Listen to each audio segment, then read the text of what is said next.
èèyàn lé èwò lẹ́sẹ̀ ẹ káàbọ̀ sí Mashola Gist TV ẹ kú Sunday olóyin abáwaláyé ara gist tá a gbọ́ òun ni lórí àǹtí wa o wọ́n ní àǹtí wa dábìrà o nǹkan tí a gbọ́ allegedly wọ́n ní àǹtí wa sọ fún kábíyèsí wípé ṣé kábíyèsí ò mọ̀ pé gbogbo àwọn ọmọ tó kú ọmọ Odùduwà ni wọ́n ipe kò yẹ kí kábíyèsí dá sọ́rọ̀ yìí ipò yẹ kí kábíyèsí yọ ọwọ́ wọn kúrò ní ọ̀rọ̀ yìí ni wọ́n ní ìgbà tí bàbá Erin ńlá ní táwọn bá yọ ọwọ́ àwọn ta ló máa tọ́jú Queen Naomi wọ́n ní àǹtí wa ní kán gbé Tadenikawo wá fún àwọn á tọ́jú Tadenikawo ní London ẹ rí pé èyí lágbára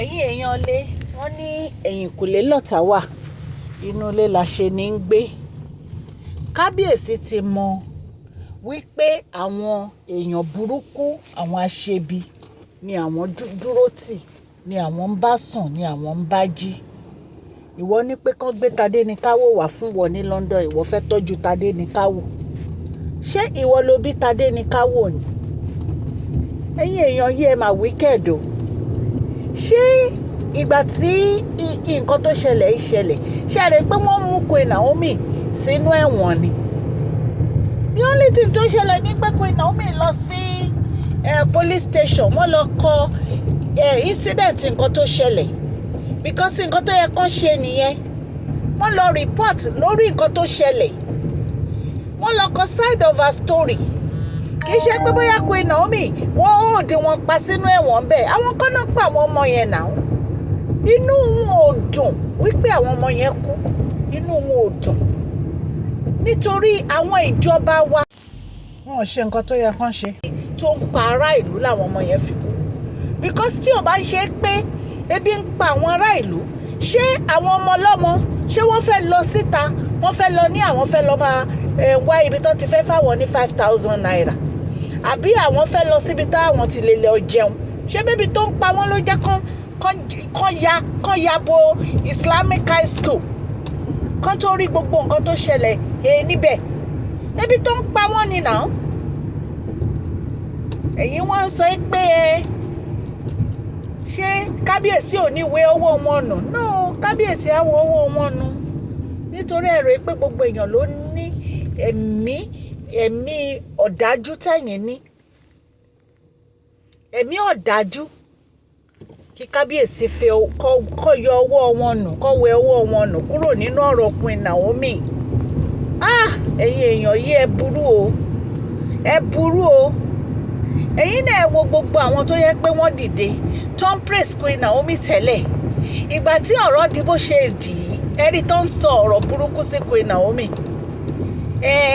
kí ló tiẹ̀ ń ṣe children fund fair fún gan ta ló ránṣẹ́ ta ni ò ránṣẹ́ ẹ̀ ń lára ni ẹ̀ ń lára tó bá jẹ́ pé ẹ̀yin lẹ wà ní position tí Queen Naomi wà ẹ̀ ní sọ nǹkan tẹ̀ ń sọ yìí ẹ̀ ní sọ rárá ẹ̀yin dẹ̀ ní ẹ̀ ṣe nǹkan kan fún mẹ̀kúnnù kankan rí bẹ́ẹ̀ ṣe wà yẹn ẹ̀ ṣe rí àti gba 100 naira lọ́wọ́ ẹlòmíì wọ́n láwọn kú ni ẹ̀ lè fún aláìní ẹ̀ lè fún wọn ní tẹ̀kọ̀bọ̀ yín gbogbo àwọn tó ń sọ̀rọ̀ yìí ẹ máa rí pé wọ́n láwọn àwọn burúkú ni wọ́n ẹni ẹlẹ́ni ń ṣe oore ẹ̀ ó ń ṣe oore ẹ̀ fáwọn ọmọdé fáwọn aláìní ẹ mọyì èèyàn tí Queen Naomi ti fún scholarship àbí ẹ mọyì èèyàn tí Queen Naomi tó ń bọ́ bá a ṣe ń sọ̀rọ̀ ẹ̀ tó yẹ pé àwọn náà ń sanwó ilé ẹ̀ àwọn náà ń sanwó ilé ẹ mọyì èèyàn tí Queen Naomi ti fi sí ẹnu ìkọ́ṣẹ́ ẹ̀ lè mọ̀ ẹ̀yin aláìmọ̀kan yìí ẹ wá ń sọ lórí social media ẹ wá ń sọ pé ritualist lèèyàn ẹni tó jẹ́ pé Ọlọ́run ló ń ké pè lójoojúmọ́ ayé ẹ̀ tí ò ro ibi sí ọmọ ẹnìkejì ẹ̀ ẹ̀yin pè ritualist ẹ̀yin pè ní ó ti fọmọ ṣe tuntun ní ó ti wẹ̀rí àwọn ọmọ yẹn ni wọ́n ti fi wọ́n bògún ni àní ìkà nìyí ìkà nìyí ẹ jẹ́ kí n sọ kinní kan fún yín gbogbo ẹ̀yin tẹ́ ń bú Queen Naomi ẹ tètè lọ tọrọ ìdáríjì ẹ̀ṣẹ̀ kíákíá kí Ọlọ́run tó bínú sí yín. Ẹ tètè lọ tọrọ ìdáríjì ẹ̀ṣẹ̀ o, nítorí pé ọmọbìnrin yìí kò ṣe nǹkan burúkú. Àánú àti oore ni Queen Naomi fẹ́ ṣe. Ìwọ wá ní kó gbé Tadenikawo wá fún wọn, ìwọ máa tọ́jú Tadenikawo. Ṣé Tadenikawo ní màmá láyé ni tó fi fẹ́ lọ fẹ́ gba Tadenikawo, fẹ́ máa tọ́jú Tadenikawo? Ilé ayé ogun, àfikọ́lọ́ Elédùmarè máa ṣọ́ wa.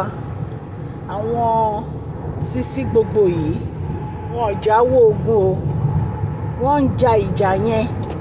Àwọn tó ní kẹ́ ẹ máa jà gan mi understand.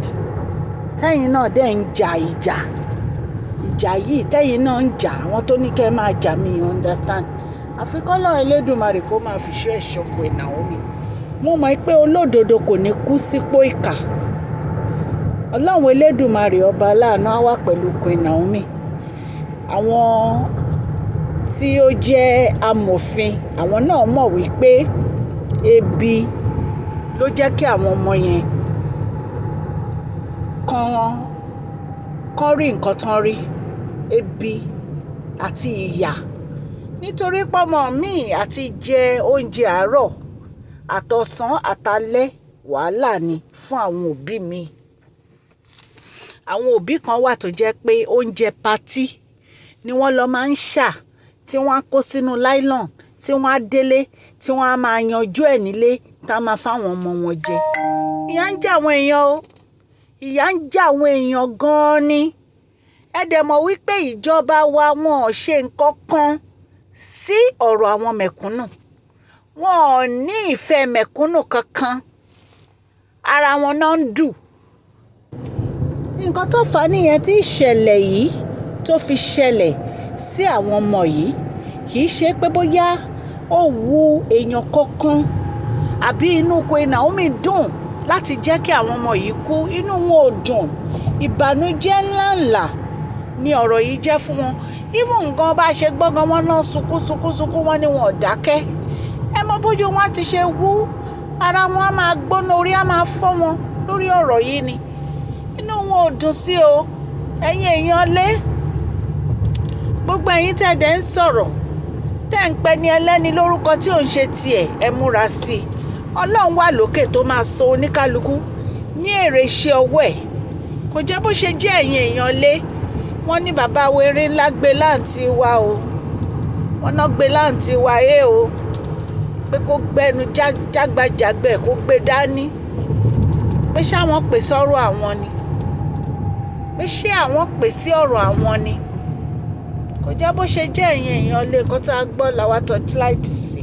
Bí mo ṣe máa ń sọ fún yín, allegedly nǹkan tá a gbọ́ wípé ó ṣẹlẹ̀ nínú ààfin kábíyèsí òun la mú wá fún yín. Mo dúpẹ́ lọ́wọ́ gbogbo etí tó ń gbọ́ mi ní ilé lóko àti lẹ́yìn odi o. Orúkọ mi ni Mashola Yorùbá ni à ń sọ lórí ìkànnì yìí. À ń sọ nítorí pé a fẹ́ gbàgbé àṣà àti èdè wa. A dẹ̀ tún sọ fún ọ̀pọ̀lọpọ̀ àwọn tí wọn ò gbọ́ Gẹ̀ẹ́sì.